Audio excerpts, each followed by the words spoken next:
In 1956, Ian Fleming pens From Russia with Love. The novel is published in 1957 to rave reviews and strong sales. In 1961, Life magazine prints a list of President Kennedy's top 10 favorite books. Many observers are surprised to see From Russia with Love make the list. Others are delighted. During filming of Dr. No, producers Albert R. Cubby Broccoli and Harry Saltzman decide to make From Russia with Love as the second James Bond film. The producers not only have one of Ian Fleming's best novels, but they also have Sean Connery, Dr. No's director Terence Young and his crew, as well as twice the budget of the first film. Having proved they know the formula for success, Broccoli and Saltzman seem destined to make an easy hit. Fate has different ideas. Second one was a bit nervous-making because you wanted to make it as good as, if not better than the first. And that's not always easy. The plan is simple. Launch a series of James Bond films, releasing one a year, then in between produce other pictures. During the filming of Call Me Buona, their current non-Bond film, Cubby Broccoli and Harry Saltzman asked writer Johanna Harwood to adapt From Russia with Love into a script. Soon, Richard Maibaum is brought in to rewrite the screenplay. He taught me quite a lot about transposing from the book to a script and making it work. The filmmakers decide to sidestep any political issues by changing the villains from the Russian counter-espionage service to the private organization SPECTRE. While work on the script continues, the filmmakers turn to casting.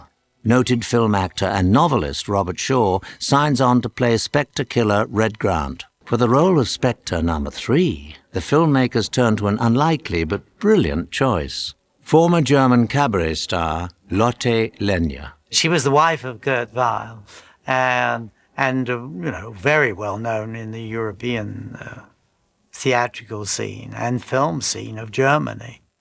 After being nominated for an Academy Award for Tennessee Williams's The Roman Spring of Mrs. Stone, Lotte Lenya signs on to play the decidedly unglamorous role of Colonel Rosa Klebb. The role of Kerim Bey is cast when famed director John Ford calls Terence Young. He asks if Young has a role for Mexican actor Pedro Armendariz. Young quickly casts Armendariz as Kerim Bey, head of Station T, Turkey. It is a stellar cast, pulled together largely by director Terence Young. Terence was extremely knowledgeable about these actors and actresses. For the roles of the two gypsy fighting women, filmmakers turn to two beauty pageant winners. Alicia Gurr becomes a finalist in the 1961 Miss Universe pageant before landing a role in the London musical Ramona. We lasted 2 nights, but in the audience, first row, was Mr. Harry Saltzman. Martine Beswick has her first brush with James Bond after she enters a beauty contest in Jamaica. Prize was this wonderful red car, little mini Minor, convertible. So I decided, that's it. I am going to get this. I'm going to win. Martine Beswick wins the pageant, sells the car, and moves to London to try her hand at acting. The first interview I went on was to meet Terence Young for Dr. No. Beswick does not get the part, but she meets Young again later. He said, "Oh, you're wonderful. I really loved you in that, but darling, you didn't have enough experience, so now I want you to do this." So that's what I did From Russia with Love. With key roles cast, the only part remaining is Bond's love interest, Russian cipher clerk Tatiana Romanova. Once again, the filmmakers find a former beauty pageant queen to fill the role. Allora, ho cominciato come illustratrice a Roma.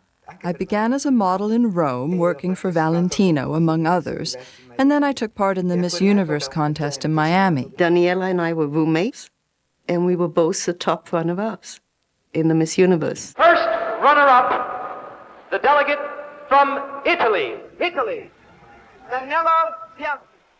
At the time, a movie agent asked me if I wanted to be in movies, if I wanted to give it a try, and so I did. I had some small parts in commercial films until Terence Young came to Rome looking for the protagonist of From Russia with Love. Bianchi, like dozens of other actresses, screen tests for the role at Pinewood Studios, performing the famous bedroom meeting between her and Bond. A familiar but unlikely face plays 007 for the audition, actor Anthony Dawson, who appeared as Professor Dent in Dr. No. Filmmakers do not come to a decision about their leading lady until production is ready to begin. Yes, I waited a couple of months.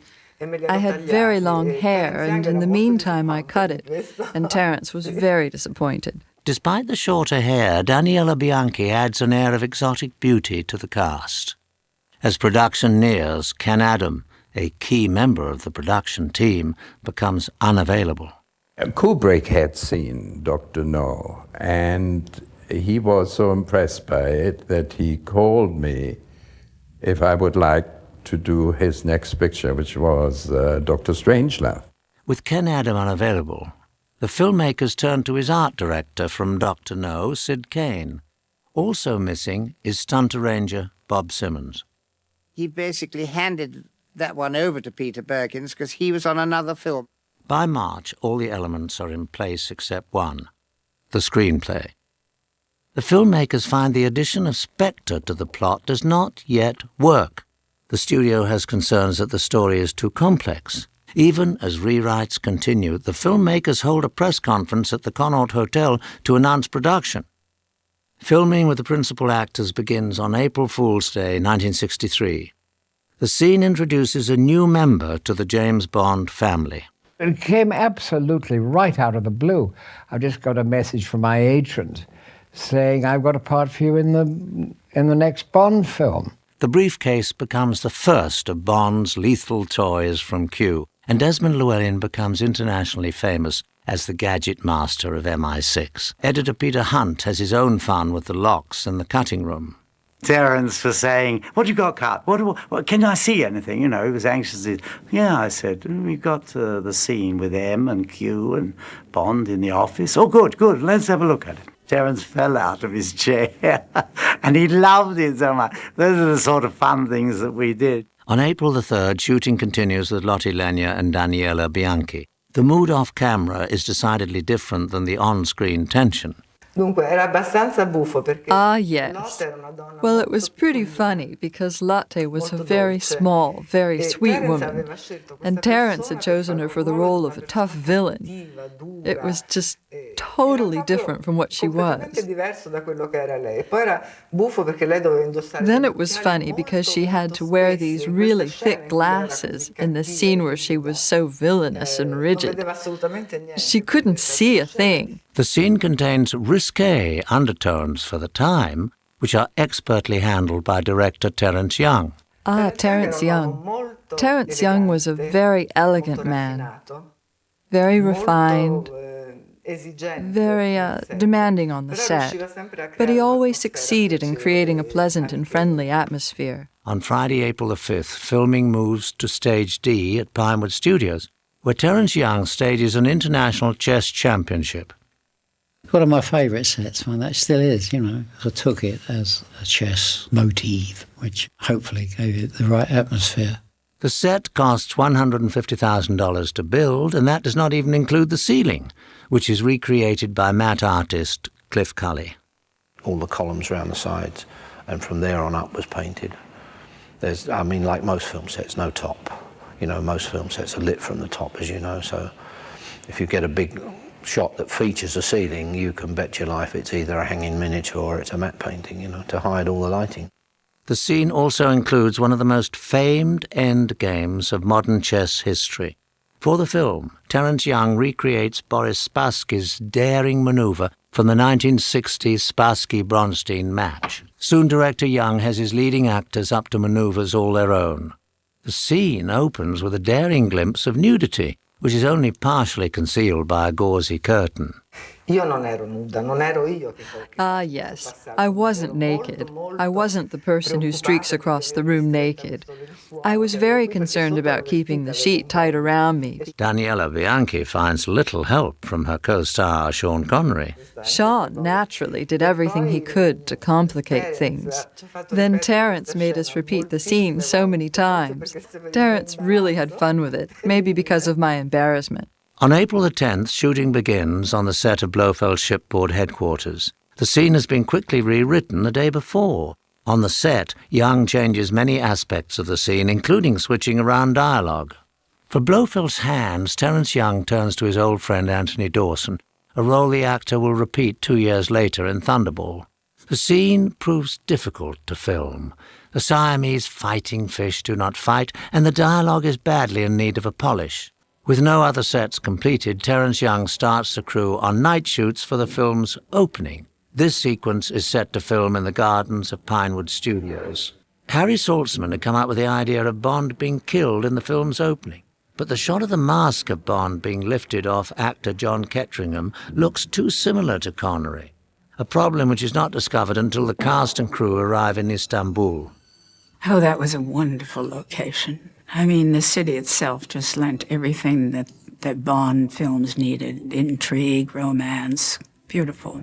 Before the crew leaves, Richard Maibaum makes many last-minute adjustments to the script, including having Grant shadow Bond in Istanbul. On location, Terence Young makes quick adjustments, so that it is not Bond who kills the Soviet agent, but Donald Grant.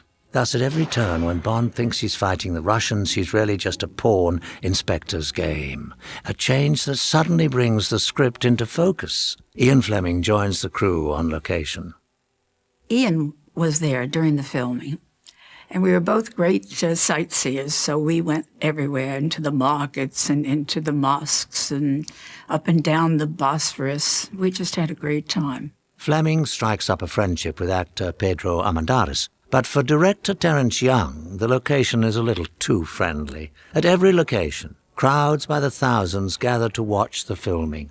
In Istanbul, they were obviously not used to such big, important film sets. When 3,500 onlookers gather at Sirkechi railroad station, Young finds it impossible to film, so he asks stunt coordinator Peter Perkins to create a distraction. Perkins hangs from a balcony across the street and yells for help. The crowds rush to watch him, allowing the filmmakers to get their shot. The scene at the Istanbul train station also features a cameo by Mrs. Harry Saltzman. We wanted to create the effect of the Russian embassy being set on fire. And Harry said, "Yeah, don't worry, John." He said, "You and your guys go up there and set smoke pots up in the top of that building. That's no problem." And I remember the police and fire department arrived. No permission, of course, and it was the real fire engines, the real ambulances, the real police and the whole thing. So. The filmmakers shoot in the elaborate water reservoir beneath Istanbul and at many of the city's famed mosques. Despite last-minute changes to the script, all has gone well in Istanbul until filmmakers attempt to shoot the film's climax set in the Gulf of Venice. Plagued by poor weather, sluggish boats, rough seas, and bouts of seasickness among the cast and crew, the location is scrapped. Shortly after, director Young notices a change in actor Pedro Armendáriz. At times, he becomes depressed, moody. Director Young confronts the actor, who admits that he fears he is gravely ill. The remaining locations in Istanbul are cancelled so that the crew and cast can move back to Pinewood Studios. Terence Young has his brother, who is the Queen's surgeon, examine Armendáriz. That was a very sad moment for all of us. Pedro was half through the film, and he discovered, as we all did, that he had an inoperable cancer. And he said to Cubby, "I want to finish this film. I have to finish this film, Cubby." We used to have lunch every day, practically, and he was always very concerned that he would finish the film. The filmmakers decide to honor Pedro's wishes. They hired studios at Pinewood and did all of his remaining scenes in a 2-week period. The gypsy camp scene and every scene with Pedro took priority. And we built that set, such as it was, in about 7 days. During the first 4 days of filming on the set, 4 sequences are partially filmed, with very little but those shots of gravely ill Pedro Armendáriz completed.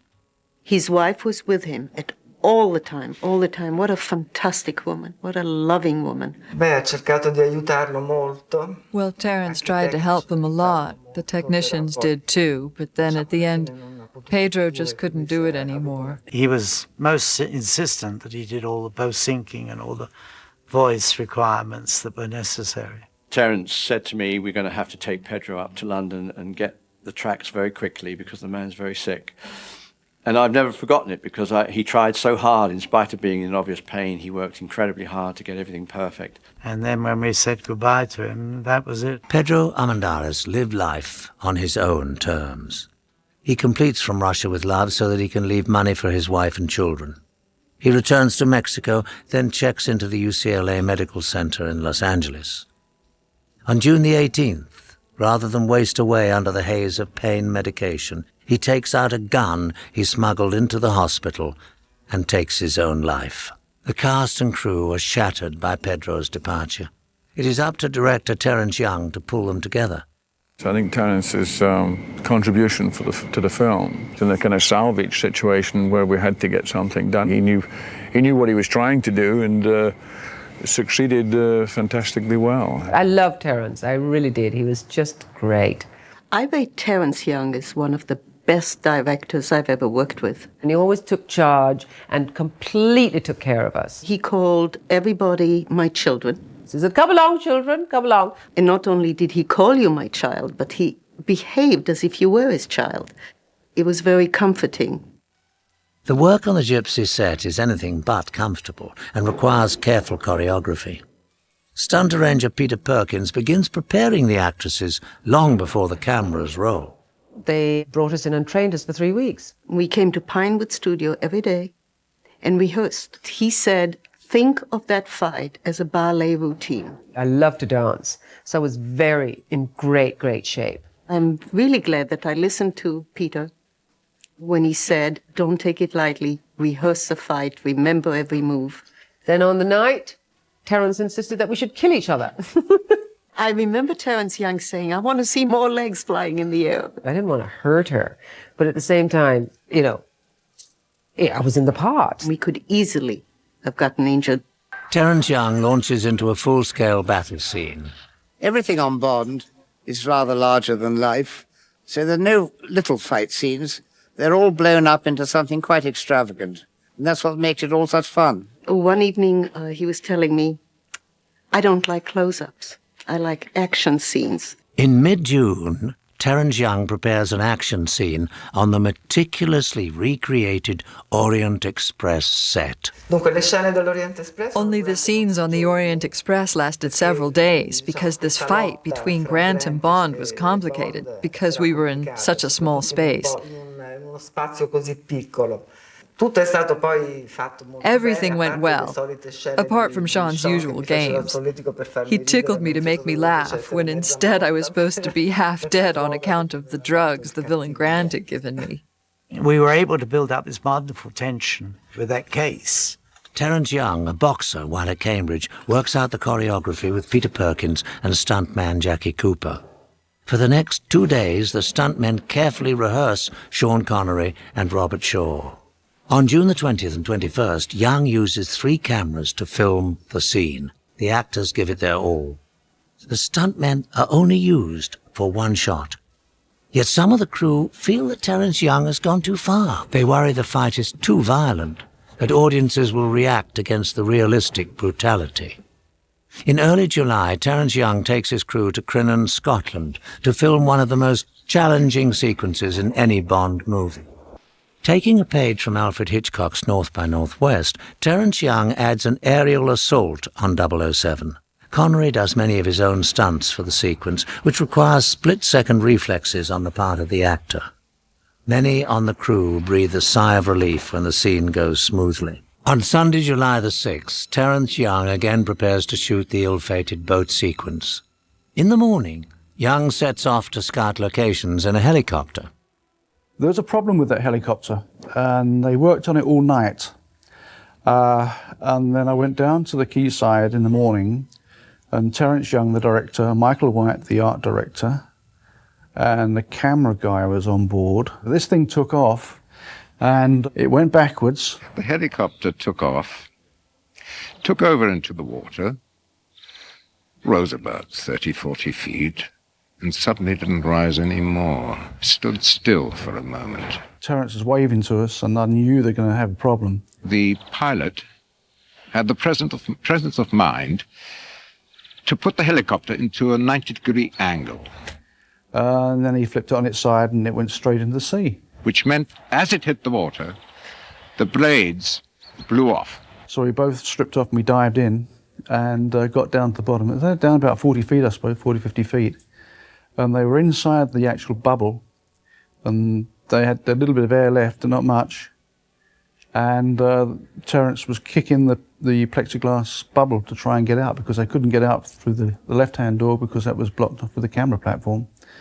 And they broke it, and he got out, and Michael got out. Terence Young and the designer were taken ashore. Terence was slightly bleeding on his legs, but he didn't even worry about this. Terence said, let's get back to the unit straight away. He just turned round to us and said, right, I'll give you the next shot. Terence got behind the camera again, didn't say a word to anybody. And we were shooting within 35 minutes. And shot all day long, like nothing had ever happened.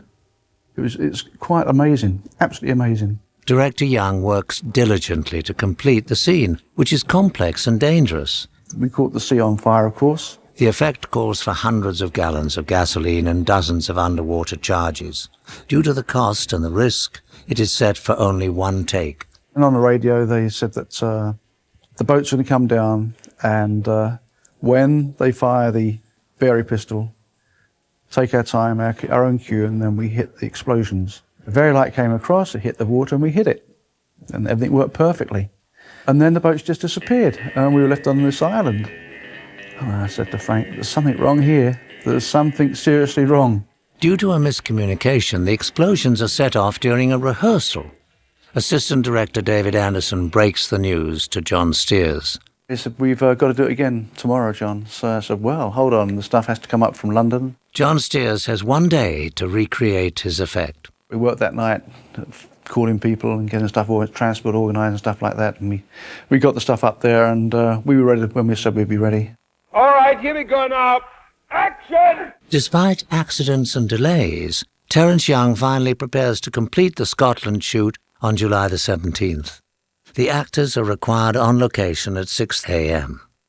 It was a rainy morning. It was very early, 5 in the morning, and the driver fell asleep, unfortunately, and we almost landed in a river after turning over several times. Sean Connery, following in another car, helps to pull his co-star out of the wreck. The only thing was that my face was swollen and we had to delay shooting for me for 2 weeks. Terence Young returns the crew to Pinewood Studios. The film is over budget and over schedule. Almost every major scene is still missing key footage. Some scenes, filmed before final rewrites, no longer mesh with the script. With less than 3 months until the film is scheduled to premiere, some feel the second James Bond film could turn out to be a disaster. Terence Young has confidence. He gives editor Peter Hunt carte blanche to begin shaping the material. It wasn't beautifully storyboarded and shot together, so you had to make it work. You had to work at it. Hunt and Young decide to place the titles after the opening sequence, which begins the tradition of the James Bond pre-title teaser. Peter Hunt rearranges many of the early scenes. To clarify the story, both Terence Young and Peter Hunt want the dialogue on Blofeld's yacht reshot, but the budget is spent. There is no need to reshoot Blofeld, as his face is never seen, but Terence Young must find the perfect voice. Exactly. What have you to say to that, number 3? He turns to actor Eric Bollman, who becomes the voice of Blofeld in From Russia with Love and Thunderball. The challenge remains how to reshoot the other actors without rebuilding the set. The only decent shot I had of the set background was a sort of medium shot of Lotte. And what I suggested was, why don't we make a plate out of that, do it back projection and project the plate? Because she'll be in front of herself and she'll mask herself. Providing you keep a careful eye on it, it'll be perfectly all right. Terence Young continues to shoot during the final editing. He reshoots various key moments, including the mask being lifted off the face of Bond's double, this time with a moustache. Peter Hunt tries every technique to bring out the best in the film. You have to make it exciting. You have to fight with the film. That's what I like to do. Get the film and fight with it. The finished film is an unqualified triumph. The movie premieres on October the 10th, 1963. It was a fabulous premiere, fabulous. The film opens to rave reviews and massive crowds. From Russia with Love quickly becomes a worldwide smash. From Russia with Love, I think, consolidated the whole deal. I have to go back again to Terence, who was the director and the leader of the whole thing, who was a wonderful personality and managed to instill into everybody an enthusiasm and a joy for making the film. I think Terence's contribution to the film and the kind of stamp and measure of the films is, I don't think anybody gets closer. From last-minute rewrites to a lasting classic, From Russia with Love establishes James Bond as one of the cinema's greatest heroes.